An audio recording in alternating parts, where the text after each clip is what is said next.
요한복음 1장. 태초에 말씀이 계셨습니다. 그 말씀은 하나님과 함께 계셨는데 그 말씀은 곧 하나님이셨습니다. 그분은 세상이 창조되기도 전에 하나님과 함께 계셨습니다. 모든 것이 그분을 통하여 지음을 받았습니다. 지음을 받은 것 중에서 어느 것 하나도 그분 없이 지어진 것이 없습니다. 그분 안에는 생명이 있습니다. 그 생명은 세상 사람들을 비추는 빛이었습니다. 그 빛이 어둠 속에서 빛을 발했지만 어두움은 그 빛을 깨닫지 못했습니다. 하나님께로부터 보냄을 받은 요한이라는 사람이 있었습니다. 요한은 그 빛에 대해 증언하여 자기를 통해 모든 사람들이 믿음을 얻도록 하기 위해 보냄을 받은 사람입니다. 요한 자신은 그 빛이 아니었으나 사람들에게 그 빛에 대하여 증언하기 위해 온 것입니다. 참빛이 있었습니다. 그 빛은 세상에 와서 모든 사람을 비췄습니다. 참빛이 되신 말씀이 세상에 계셨습니다. 세상은 그분을 통하여 지음을 받았는데도 그분을 알지 못하였습니다. 그분은 자기의 땅에 오셨으나 그의 백성들은 그분을 영접하지 않았습니다. 그러나 누구든지 그분을 영접하는 사람들, 그분의 이름을 믿는 사람들에게는 하나님의 자녀가 되는 자격을 주셨습니다. 좋은 가문에 태어난 사람들만 하나님의 자녀가 되는 것이 아닙니다. 또한 어떤 사람들의 계획이나 바람에 의해서 그리고 그들의 조상으로 말미암아 하나님의 자녀가 된 것도 아닙니다. 다만 그들은 하나님 자신이 그들의 아버지라는 사실 때문에 하나님의 자녀가 된 것입니다. 말씀이 사람이 되셔서 우리 가운데에서 사셨습니다. 우리는 그분의 영광을 보았습니다. 그 영광은 오직 아버지의 독생자만이 가질 수 있는 영광이었습니다. 그 말씀은 은혜와 진리로 충만해 있었습니다. 요한이 그분에 대해서 증언하며 외쳤습니다. 내가 전에 내 뒤에 오시는 분이 계시는데 그분이 나보다 더 위대하신 것은 내가 태어나기 전에 존재하셨기 때문이다라고 말했는데 이분이 바로 내가 말한 그분이다. 그분의 충만하신 것에서 우리 모두는 넘치는 은혜를 받았습니다. 그것은 율법이 모세를 통해 주어졌지만 은혜와 진리는 예수 그리스도를 통하여 왔기 때문입니다. 지금까지 하나님을 본 사람은 아무도 없었습니다. 그러나 하나님이시며 아버지 곁에 계시던 독생자이신 분이 우리에게 하나님이 어떤 분이신지를 알려주셨습니다. 요한이 증언한 내용은 이렇습니다. 예루살렘에 사는 유대인들이 제사장과 레위인 몇 사람을 요한에게 보내어 당신은 누구십니까? 라고 묻게 했습니다. 요한은 그 질문에 거절하지 않고 대답했습니다. 그는 분명하게 말했습니다. 나는 그리스도가 아닙니다. 그러자 그 사람들이 요한에게 물었습니다. 그럼 도대체 당신은 누구십니까? 엘리야입니까? 요한이 대답했습니다. 아니요, 나는 엘리야가 아닙니다. 그러자 그 사람들이 물었습니다. 장차 오시기로 한 그 예언자입니까? 요한은 또 대답했습니다. 아닙니다. 그러자 그들이 요한에게 말하였습니다. 그렇다면 당신은 누구십니까? 우리는 우리를 보낸 사람들에게 보고해야 합니다. 대답해 주십시오.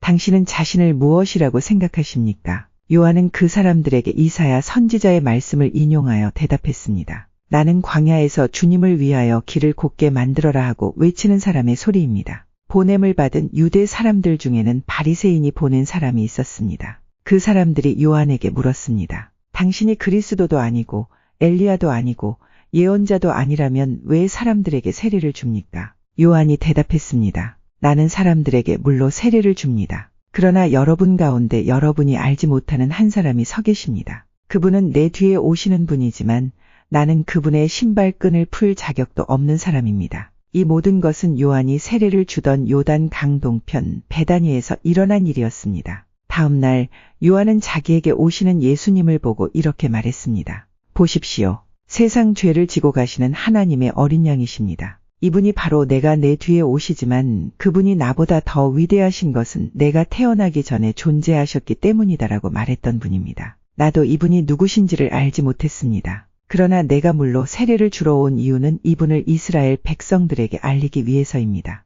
또 요한이 증거했습니다. 나는 성령께서 비둘기처럼 하늘로부터 내려와 그분 위에 머물러 계신 것을 보았습니다. 나 역시 그분이 그리스도이신 것을 알지 못하였습니다. 그러나 나를 보내어 물로 세례를 주라고 하신 분이 너는 그 어떤 사람에게 성령이 내려와 그 위에 머무르는 것을 보면 그 사람이 성령으로 세례를 주실 바로 그분인 줄 알아라 하고 말씀하셨습니다. 나는 그분이 하나님의 아들이신 것을 보았고 그분이 바로 하나님의 아들이라고 증언하였습니다. 그 다음 날 요한은 제자 두 사람과 함께 다시 그 자리에 서 있었습니다. 그는 예수님께서 지나가시는 것을 보고 말했습니다. 보아라, 하나님의 어린 양이시다. 제자 두 사람은 요한이 이렇게 말하는 것을 듣고 예수님을 따라갔습니다. 예수님께서는 몸을 돌려 자기를 따라오는 두 사람을 돌아보며 물으셨습니다. 원하는 것이 무엇이냐? 그들은 랍비님, 사시는 곳이 어디입니까?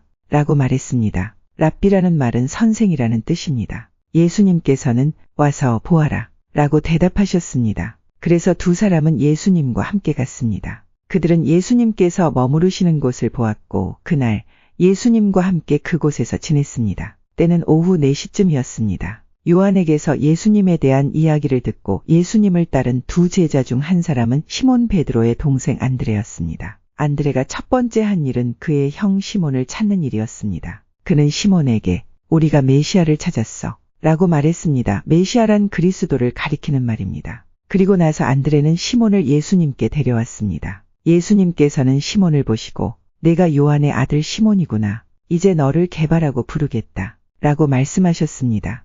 게바란 베드로란 뜻입니다. 다음 날 예수님께서는 갈릴리로 가기를 원하셨습니다. 예수님께서는 빌립을 만나시자 그에게 나를 따라오너라 하고 말씀하셨습니다. 빌립은 안드레와 베드로와 같은 동네인 벳세다 사람이었습니다. 빌립은 나다니엘을 만나고는 그에게 이렇게 말했습니다. 모세가 율법책에 썼고 예언자들도 기록한 그분을 우리가 찾았다. 나사렛 사람 요셉의 아들 예수님이 바로 그분이시다. 그러나 나다니엘은 빌립에게 나사렛에서 뭐 좋은 것이 나올 수 있겠는가? 라고 말했습니다. 빌립은 와서 보아라 하고 대답했습니다. 예수님께서는 나다니엘이 자기에게 오는 것을 보시고 여기 참 이스라엘 사람이 있다. 이 사람에게는 거짓된 것이 하나도 없다. 라고 말씀하셨습니다. 나다니엘은 예수님께 저를 어떻게 아십니까? 하고 물었습니다. 예수님께서 대답하셨습니다. 빌립이 너를 부르기 전 내가 무화과나무 아래에 있는 것을 내가 보았다.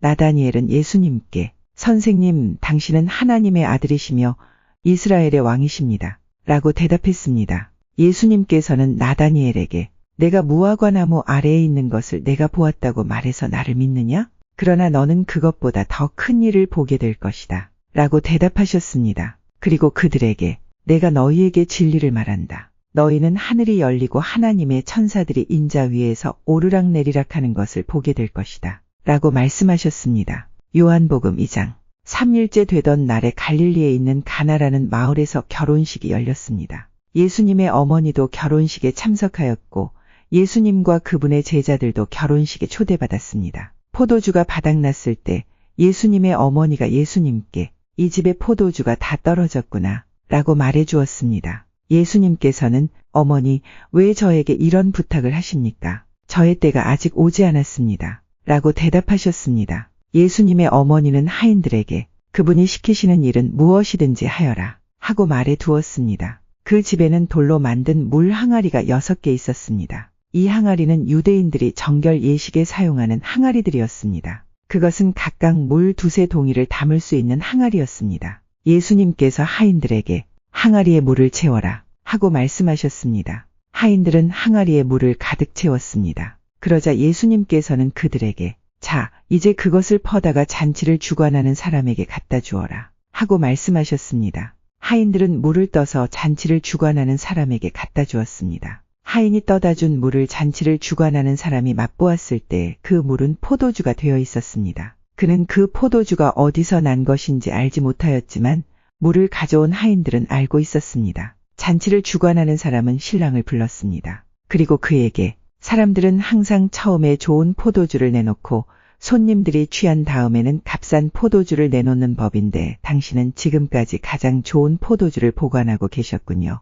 하고 말하였습니다. 예수님께서는 이 첫 번째 표적을 갈릴리 가나에서 행하셨으며 거기서 그의 영광을 보여주셨습니다. 그러자 그의 제자들이 그를 믿게 되었습니다. 이 일이 있은 후 예수님께서는 그의 어머니와 형제들과 제자들과 함께 가버나움이라는 마을로 가서 며칠 동안 머무르셨습니다. 유대의 명절인 유월절이 가까워오자 예수님께서는 예루살렘으로 올라가셨습니다. 예수님께서는 성전뜰 안에서 소와 양과 비둘기를 팔고 있는 사람들과 또 상에 앉아서 돈을 바꿔주는 사람들을 보셨습니다. 예수님께서는 끈으로 채찍을 만들어 양과 소를 비롯하여 모든 짐승을 성전뜰에서 쫓아내셨습니다. 예수님께서는 돈 바꾸는 사람들의 상을 뒤엎으시고 그 사람들의 돈을 흩트리셨습니다. 그리고 비둘기를 파는 사람들에게 명령하셨습니다. 이것들을 여기서 치워라. 내 아버지의 집을 시장터로 만들지 마라. 이때 제자들은 성경에 주님의 집에 대한 나의 열심이 불처럼 나를 삼켜버렸다 라고 기록된 것을 생각하였습니다. 유대인들은 예수님께 당신은 당신에게 이런 일들을 행할 권리가 있다는 것을 증명할 무슨 표적을 행할 수 있습니까? 하고 물었습니다. 예수님께서는 이 성전을 허물어라. 그러면 내가 3일 만에 이것을 다시 세우겠다 라고 대답하셨습니다. 그러자 유대인들은 이 성전을 건축하는데 46년이 걸렸는데 당신이 3일 만에 다시 세우겠다는 겁니까? 라고 반문했습니다. 그러나 예수님께서 말씀하신 성전은 그분 자신의 몸을 가리키는 것이었습니다. 예수님께서 죽은 자들 가운데서 부활하신 후에 그분의 제자들은 예수님께서 이렇게 말씀하신 것을 기억하였고 그들은 성경과 예수님께서 하신 말씀을 믿었습니다. 예수님께서 예루살렘에 계시는 6월절 기간 동안 많은 사람들이 그분이 행하시는 표적을 보고 예수님을 믿었습니다. 그러나 예수님께서는 모든 사람을 알고 계셨기 때문에 자기 자신을 그 사람들에게 맡기지 않으셨습니다. 예수님께서는 사람들의 마음속에 무엇이 들어있는지 알고 계셨기 때문에 사람에 대해서 어느 누구의 증언이 필요가 없었습니다. 요한복음 3장. 바리새인들 중에 니고데모라는 사람이 있었습니다. 그는 유대 공의회 의원 중 한 사람이었습니다. 어느 날 밤 니고데모가 예수님을 찾아왔습니다. 그는 선생님, 우리는 당신이 하나님께로부터 오신 선생님이라는 것을 압니다. 하나님께서 함께 하시지 않는다면 아무도 선생님께서 하셨던 일들을 행할 수 없습니다. 라고 말했습니다. 예수님께서 대답하셨습니다. 내가 너에게 진리를 말한다. 누구든지 다시 태어나지 않으면 하나님의 나라를 볼 수 없다. 니고데모가 예수님께 물었습니다. 사람이 이미 나이가 많아 어른이 되었는데 어떻게 다시 태어날 수 있겠습니까? 어머니의 태안에 다시 들어가 2번씩이나 태어날 수 있겠습니까? 예수님께서 이렇게 대답하셨습니다. 내가 너에게 진리를 말한다. 누구든지 물과 성령으로 태어나지 않는다면 그 사람은 하나님 나라에 들어갈 수 없다. 사람이 육체적으로는 그의 부모로부터 태어나지만 영적으로는 성령으로부터 태어난다. 내가 너에게 다시 태어나야 한다라고 말한 것에 너무 놀라지 마라. 바람은 제 맘대로 부는 법이다. 너는 바람 부는 소리는 듣지만 그 바람이 어디서부터 와서 어디로 가는지는 알지 못한다. 성령으로 다시 태어나는 모든 사람도 이와 같다. 니고데모는 이런 일이 어떻게 가능할 수 있습니까? 라고 물었습니다. 예수님께서 대답하셨습니다. 너는 이스라엘의 선생인데도 이 일들을 이해하지 못하느냐? 내가 너에게 진리를 말한다. 우리는 우리가 아는 것을 말하고 우리가 본 것을 증언한다. 그러나 너희는 우리가 증언한 것을 받아들이지 않고 있다. 내가 너희에게 이 세상의 일들에 대해 말했는데도 너희는 나를 믿지 않는데 내가 너희에게 하늘의 일들을 말한다면 너희가 어떻게 믿겠느냐? 하늘에서 내려온 사람, 곧 인자 외에는 하늘에 올라간 사람이 아무도 없다. 모세가 광야에서 뱀을 높이 들었던 것처럼 인자도 들려야 한다. 그것은 그를 믿는 사람들에게 영생을 얻게 하기 위해서이다. 이와 같이 하나님께서는 세상을 사랑하여 독생자를 주셨다. 이는 누구든지 그의 아들을 믿는 사람은 멸망하지 않고 영생을 얻게 하려 하심이다. 하나님께서는 세상을 심판하시기 위해 그의 아들을 세상에 보내신 것이 아니라 자기 아들을 통하여 세상을 구원하시기 위해 아들을 보내신 것이다. 하나님의 아들을 믿는 사람은 유죄 판결을 받지 않는다. 그러나 그를 믿지 않는 사람은 이미 유죄 판결을 받은 것이다. 그것은 사람이 하나님의 독생자의 이름을 믿지 않았기 때문이다. 판결 내용은 이렇다. 빛이 세상에 와 있지만 사람들은 빛보다는 어두움을 더 좋아하였다는 것이다. 그들이 어두움을 더 좋아하는 것은 그들의 행위가 악하기 때문이다. 악을 행하는 사람마다 빛을 미워하며 또한 빛으로 말미암아 자기의 행위가 폭로되는 것이 두려워 빛을 향해 나오지 않는다. 그러나 진리를 행하는 사람은 그가 행한 모든 일들이 하나님을 통하여 행한 것이라는 사실을 나타내기 위해 빛을 향해 나온다. 이 일이 있은 후 예수님과 그의 제자들을 유대 지방으로 갔습니다. 예수님께서는 거기서 그의 제자들과 함께 머무르시면서 사람들에게 세례를 주셨습니다. 세례자 요한도 살렘 근처에 있는 에논에서 세례를 주었습니다. 이는 그곳에 물이 많고 사람들도 계속해서 자기에게 나아왔기 때문입니다. 이때는 요한이 아직 감옥에 갇히기 전이었습니다. 요한의 제자들 중 몇 사람과 유대인 사이에 정결 예법에 대한 논쟁이 벌어졌습니다. 그래서 그들은 요한에게 와서 선생님, 요단 강 동편에서 선생님과 함께 계시던 분, 즉 선생님께서 이전에 증언하셨던 그분이 지금 세례를 주고 계시며 모든 사람들이 그분에게로 가고 있습니다. 라고 말했습니다. 요한이 대답했습니다. 하늘의 하나님께서 주지 않으시면 사람은 아무것도 받을 수 없다. 너희들은 내가 나는 그리스도가 아니며 그분보다 앞서 보냄을 받은 사람이다라고 말한 것을 들은 증인들이다. 신부의 주인은 신랑이다. 신랑을 기다리며 그가 오는 소리에 귀를 기울이는 신랑의 친구는 신랑의 소리를 듣고 대단히 기뻐한다. 나의 기쁨도 이와 똑같은 것이다. 나의 기쁨이 이제 이루어졌다. 그분은 점점 더 위대해질 것이고 나는 점점 더 사람들의 관심에서 멀어지게 될 것이다. 위로부터 오신 분은 모든 것 위에 계신 분이다. 땅으로부터 온 사람은 땅에 속하여 땅의 일을 말한다. 그러나 하늘로부터 오신 분은 모든 것 위에 계신 분이다. 그분은 그가 보고 들었던 것을 증언하신다. 그러나 아무도 그분의 증언을 받아들이지 않는다. 그분의 증거를 받아들이는 사람은 하나님이 참되신 분이라는 사실을 인정한다. 하나님께서 보내신 그분은 하나님의 말씀을 전하신다. 하나님께서는 그분에게 성령을 한없이 주셨다. 아버지는 아들을 사랑하셔서 모든 것을 그의 손에 맡기셨다. 아들을 믿는 사람은 영생이 있지만 아들을 거역하는 사람은 생명을 보지 못하고 도리어 그에게 하나님의 진노가 있을 것이다. 요한복음 4장. 바리새인들은 예수님께서 요한보다 더 많은 사람을 제자로 삼고 세례를 준다는 소문을 들었습니다. 그러나 사실 예수님께서 직접 사람들에게 세례를 주신 것이 아니라 제자들이 세례를 준 것이었습니다. 예수님께서는 바리새인들이 자기에 대하여 이야기하고 있다는 것을 아시고 유대를 떠나 다시 갈릴리로 가셨습니다. 갈릴리로 가려면 사마리아 지방을 거쳐 가야만 했습니다. 예수님께서는 사마리아에 있는 숫가라는 마을로 들어가셨습니다. 이 마을은 야곱이 자기 아들 요셉에게 주었던 밭에서 그리 멀지 않은 곳에 있었습니다. 그곳에 야곱의 우물이 있었습니다. 예수님께서는 오랜 여행으로 피곤하여 그 우물가에 앉으셨습니다. 그때가 대략 정오쯤이었습니다. 사마리아 여자 한 사람이 물을 기르러 나왔습니다. 예수님께서는 그 여자에게 내게 마실 물 좀 주시오 라고 말씀하셨습니다. 이 일이 일어날 즈음 예수님의 제자들은 먹을 것을 사러 마을로 내려가고 그 자리에 없었습니다. 사마리아 여자는 예수님께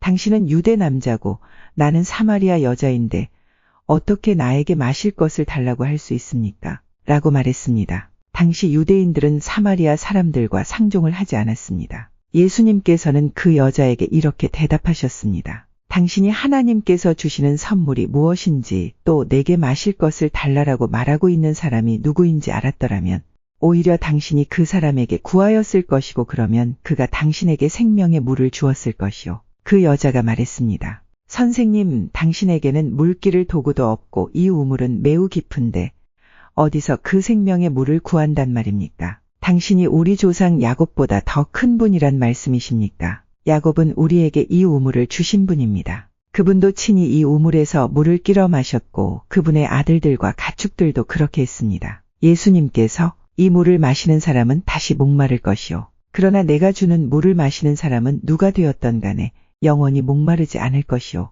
내가 주는 물은 그 사람 안에서 계속 솟아나 영원한 생명을 가져다 주는 우물이 될 것이요. 라고 대답하셨습니다. 사마리아 여자는 예수님께 선생님, 저에게 그런 물을 주셔서 제가 다시는 목이 마르지 않을 뿐더러 물을 기르러 여기에 오지 않게 해주십시오. 라고 말했습니다. 예수님께서는 그 여자에게 가서 당신 남편을 불러 이리로 데려오시오. 라고 말씀하셨습니다. 그 여자는 예수님께 저는 남편이 없습니다. 라고 대답했습니다. 그러자 예수님께서 당신이 남편이 없다고 한 말은 맞는 말이요. 실제로 당신은 남편이 5명이나 있었고 지금 당신과 함께 사는 남자도 당신 남편이 아니요. 당신이 방금 전에 말한 것은 틀린 말이 아니었소. 라고 말씀하셨습니다. 그 여자는 선생님, 제가 보기에 선생님께서는 예언자이십니다. 우리의 조상들은 이 산에서 예배하였으나 유대인들은 예배할 수 있는 유일한 장소는 예루살렘에 있다고 주장합니다. 라고 말했습니다.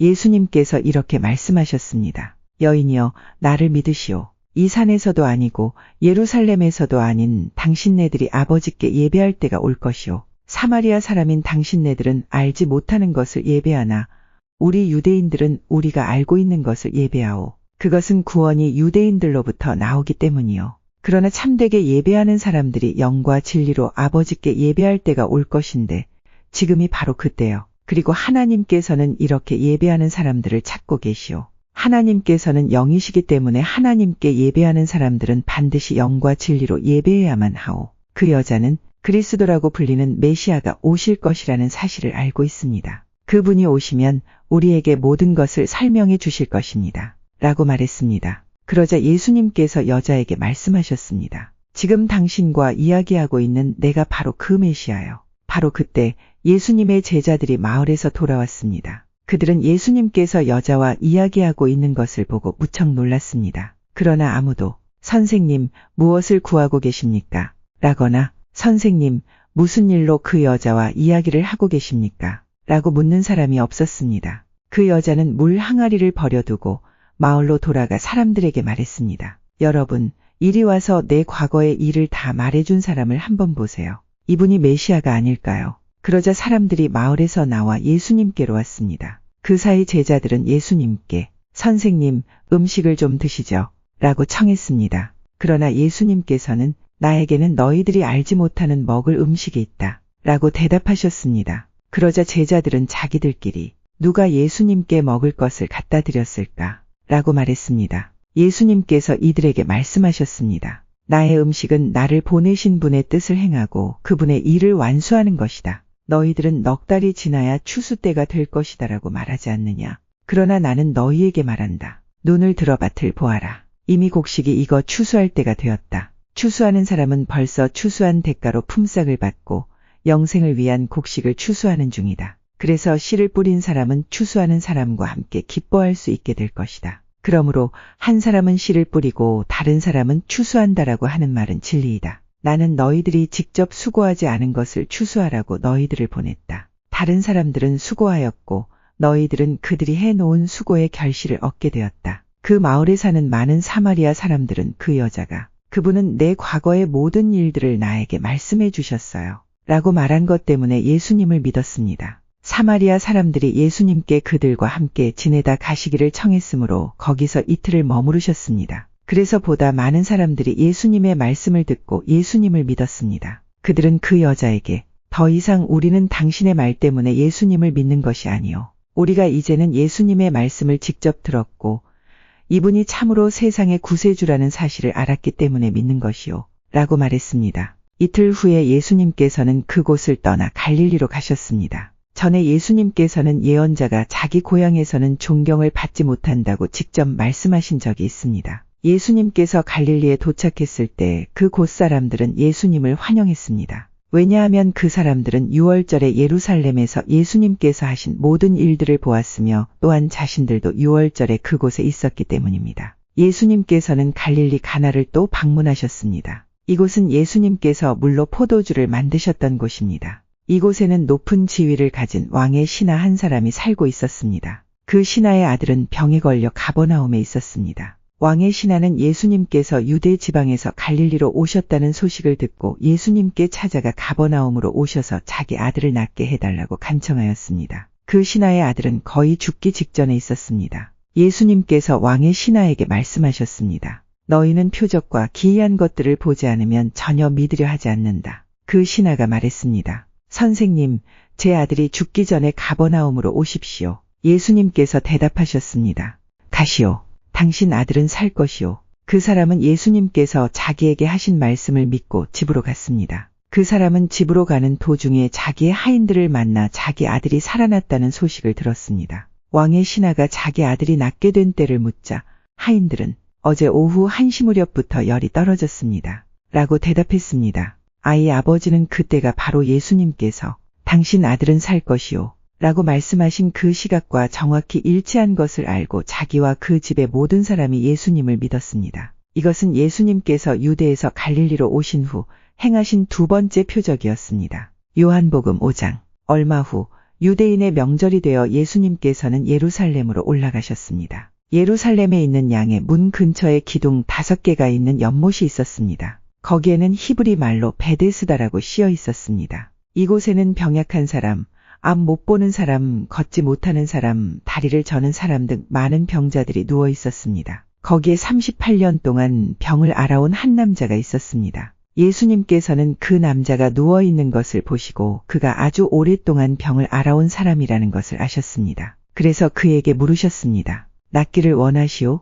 병든 사람이 대답했습니다. 선생님, 물이 움직이기 시작할 때 제가 연못 안으로 들어갈 수 있게 도와주는 사람이 없습니다. 제가 물속으로 들어가려고 하면 다른 사람이 저보다 앞서서 물속으로 들어가곤 합니다. 그때 예수님께서 말씀하셨습니다. 일어나서 당신의 침상을 들고 걸어가시오. 그 즉시 그 남자는 병이 나았습니다. 그는 그의 침상을 들고 걸어가기 시작했습니다. 그런데 그날은 안식일이었습니다. 그래서 유대인들은 병이 나은 그 남자에게 이렇게 말했습니다. 오늘은 안식일이요. 안식일에 당신이 침상을 들고 가는 것은 율법을 어기는 일이요. 그러자 그 남자가 대답했습니다. 나를 고쳐주신 분이 나에게 침상을 들고 걸어가거라 하고 말씀하셨습니다. 당신에게 침상을 들고 걸어가라고 말한 사람이 도대체 누구요? 라고 유대인들이 다시 물었습니다. 그러나 병 고침을 받은 사람은 어떤 사람이 자기를 고쳐주었는지 알 도리가 없었습니다. 왜냐하면 그곳에는 많은 사람이 있었고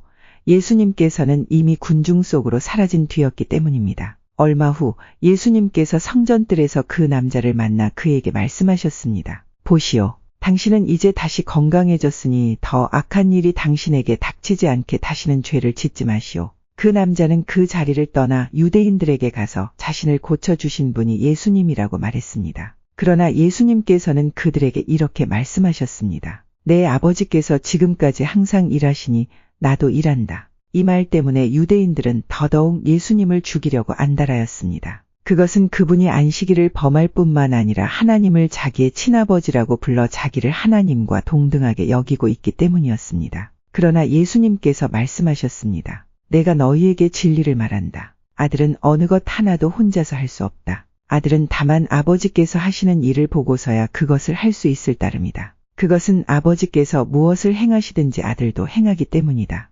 아버지께서 아들을 사랑하셔서 그분이 하시는 모든 일들을 아들에게 보여주신다. 너희에게는 놀랄 만한 일이겠지만 아버지께서는 이보다 더 큰 일들을 아들에게 보여주실 것이다. 아버지께서 죽은 사람을 부활시키시며 그들에게 생명을 주시는 것처럼 아들도 자기가 원하는 자들에게 생명을 줄 것이다. 이뿐 아니라 아버지는 아무도 심판하지 않으시고 심판하는 모든 권한을 아들에게 맡기셨다. 하나님께서 이렇게 하시는 것은 모든 사람들이 아버지를 존경하듯이 아들도 존경하게 하기 위해서이다. 아들을 존경하지 않는 사람은 아들을 보내신 아버지도 존경하지 않는 것이다. 내가 너희에게 진리를 말한다. 누구든지 내 말을 듣고 나를 보내신 분을 믿는 사람은 영원한 생명을 얻었고 심판을 받지 않을 것이며 사망에서 생명으로 옮겨졌다. 내가 너희에게 진리를 말한다. 죽은 사람이 하나님의 아들의 음성을 들을 때가 올 것인데 그때가 바로 지금이다. 그 음성을 듣는 사람들은 살 것이다. 아버지 속에 생명이 있는 것처럼